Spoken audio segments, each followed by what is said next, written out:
Estamos en un nuevo encuentro de Al final de la vida, hoy con Santiago Cambero Rivero, sociólogo y gerontólogo social. Santiago, muchas gracias por venir. Gracias. Santiago, mucho de lo que hacemos aquí en Al final de la vida, en el fondo son parches de hacer más amable la muerte a personas adultas. Y son parches porque como de niños no se ha aprendido a gestionar la muerte. Probablemente la muerte sea una asignatura pendiente en materia escolar. ¿Qué se te ocurre? ¿Cómo podemos incorporar la muerte en el sistema educativo? Considerando que la muerte es un tabú social y personal, casi a escala universal, es indudable que la muerte se encuentra en ese estado de negación social, de semiclandestinidad o clandestinidad absoluta, en la que la muerte siempre se ve como algo muy alejado a lo largo del proceso de vida, ¿no? ¿Qué ocurre? Que en las aulas escolares se incide mucho en el ciclo de vida y no se habla del ciclo de vida y de muerte. Se habla de que nacemos, nos reproducimos, nos desarrollamos y que morimos, pero no se habla en las aulas escolares con el alumnado de niños y adolescentes y jóvenes sobre la muerte. Y es porque la propia sociedad, como decíamos, lo oculta, lo niega, y si no hay conocimiento, evidentemente no se puede transmitir ni se puede aprender ni enseñar sobre la muerte a personas que están en proceso de formación, con lo cual estamos creando una generación de futuros adultos en los que la muerte, como digo, se va a negar. Y por eso es muy importante que se desarrollen iniciativas desde el punto de vista pedagógico, con suficientes herramientas didácticas que nos permitan, como digo, implementar ese proceso de enseñanza y aprendizaje que tiene que ver con el tánatos, con la muerte en sí, ¿no? Y que las aulas escolares se abran con ese aire fresco que siempre trasladan los niños y adolescentes y jóvenes, y que se hable de la muerte con total naturalidad como un hecho social y como un hecho biológico que, como digo, tiene que ver con el ciclo de vida. Por eso es muy importante que existiera esa pedagogía de la muerte en la que se aborde, no solamente en la última etapa de la vida, con la vejez, sino desde la propia infancia y juventud, porque la muerte también afecta a los niños, a los adolescentes y a los jóvenes. Seguramente hay muchas familias en las que repentinamente se produce una muerte desgraciada de un miembro de la familia joven, y muchas veces no hay recursos personológicos para poder afrontar ese duelo tan duro, ¿no?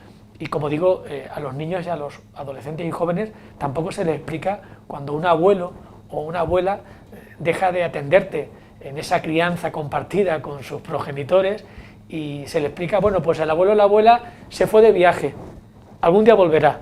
No se le explica que esa persona ha fallecido.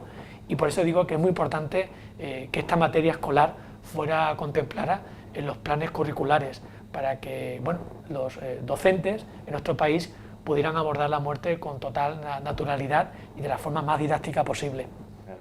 Sí, hay como dos asignaturas, una para los niños directamente, pero otra para los docentes. Sin duda, sin duda. Evidentemente los centros de profesores y profesoras que hay en nuestro país, en cualquier comunidad autónoma, debería empezar a desarrollar acciones encaminadas, como digo, a aportar herramientas lo más didáctica posible para, como digo, poder entender y comprender la muerte, primero como profesionales de la enseñanza, y de que nos permitieran, bueno, pues como digo, trasladarlo al aula escolar y trabajarlo pues con una comunicación directa, abierta, sincera, metódica, científica, etcétera, en el que los niños, las niñas, los adolescentes, los jóvenes en definitiva, pudieran abordar ese proceso final de la vida que es la muerte, ¿no? Incluso me atrevo también a decirlo, que como profesor universitario no se aborda la muerte. Habitualmente, ya digo, se abordan otras cuestiones que están establecidas en los programas académicos,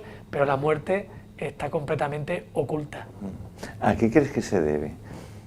Bueno, pues como decíamos, la muerte es un tabú social, universal. En nuestro caso, en nuestro país, tenemos una influencia de la cultura judeocristiana que, como digo, aparta lo que es la muerte de nuestra vida. Incluso muchas veces la vida se ve como un fracaso.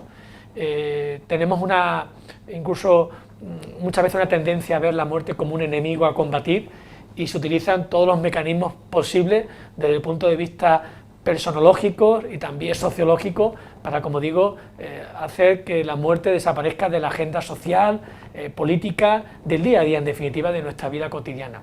Y por eso es muy importante favorecer que los educadores, las educadoras, los familiares aborden esta cuestión que forma parte de nuestro día a día, bueno, pues como digo, con total naturalidad y normalidad social, que sería lo justo en este caso. Entiendo que será complicado resumirlo en un par de frases, pero para los educadores que nos estén escuchando, sean profesores, padres, etcétera, etcétera, un par de pautas para abordar la muerte.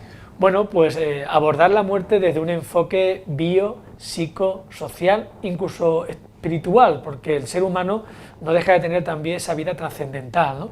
Pero entiendo que es algo optativo y que a lo mejor en el ámbito del aula escolar es más complejo, pero lo bio, lo psico y lo social tiene que ver con otras materias que ya se están impartiendo, las ciencias naturales, las ciencias sociales, las ciencias históricas, y ahí está la muerte muy presente. Bueno, pues todo eso abordarlo, como digo, con un lenguaje muy asequible, muy didáctico, para que los docentes lo puedan transmitir de una manera práctica, ¿no? Hay incluso metodologías como los proyectos de aprendizaje-servicio que inciden en conocer elementos que forman parte de nuestra vida cotidiana que tienen que ver con la muerte, desde la familia, un centro de salud, un hospital o un tanatorio. Y eso es bueno que los niños, las niñas, los jóvenes y adolescentes sepan que forma parte de esa fase final de la vida del ser humano. Tratarlo, como digo, en las aulas escolares. De hecho, antes se acudían niños a ritos funerarios y cada vez menos, ¿verdad? Sí, parece que hay una especie de medida higiénico-sanitaria en la que un niño o una niña no puede formar parte de ese rito de despedida a un ser querido que ha fallecido, ¿no? Y eso incluso lo estamos viendo como ya no se vela a la persona fallecida en el hogar doméstico, sino que se lleva fuera a lugares preparados para que muchas veces esa despedida casi sea muy a la distancia, muy fría y muy poco casi interpersonal, ¿no? Porque esa persona todavía está allí, de cuerpo presente, ¿no? Y bueno, uno tiene la fortuna de seguir viviendo, pero también de despedirse de la mejor manera posible con esa persona fallecida. Y como digo, a los niños y a las niñas parece que está ese territorio vedado. Vemos en los velatorios a muy pocos niños y niñas, ¿verdad?